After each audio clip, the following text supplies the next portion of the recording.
یہ عظیم المرتبت ہستیاں جنہوں نے بڑے کام کیے ہوں پھر ان کے خلاف سازشیں ہوتی ہیں۔ مختصر سازش ہو گئی۔ ابو لولو فروز یہ مجوسی، یہ نہاوند کا رہنے والا تھا، یہ غلام بن چکا تھا۔ سلطنت مسلمانوں کے قبضہ میں آئی، مال غنیمت ملا تو وہاں پہ یہ غلام بنا۔ یہ ہنرمند تھا، اس کو مدینہ میں رہنے کی اجازت مل گئی۔ ویسے کسی کو مدینہ میں رہنے کی حضرت عمر اجازت نہیں دیتے تھے، مدینہ میں رہنے کی اجازت مل گئی۔ اس کے دل میں حضرت عمر کا بغض تھا مگر پوشیدہ تھا۔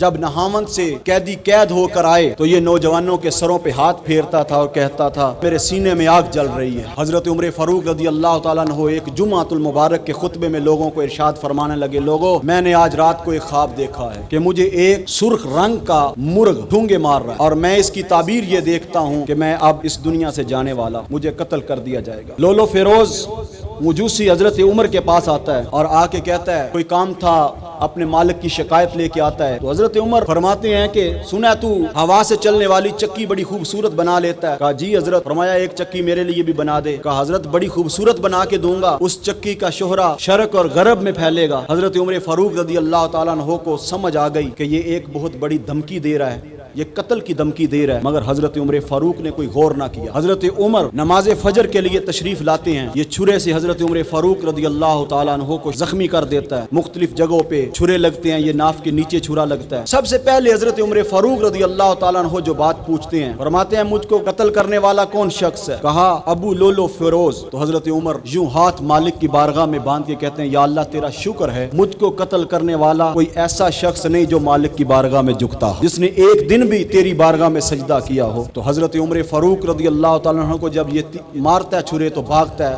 اس کو پکڑنے کے لیے جب لوگ لپکتے ہیں تو یہ 6 لوگوں کو وہاں پہ قتل کرتا ہے۔ پھر آخر یہ پکڑا جاتا ہے، بوری میں بند ہوتا ہے اور یہ خود اپنے پیٹ میں چھرا مار کے خودکشی کر کے مر جاتا ہے۔ کہ یہ سب ایرانی سازش تھی جس کے تحت حضرت عمر فاروق رضی اللہ تعالیٰ عنہ کو قتل کروایا گیا۔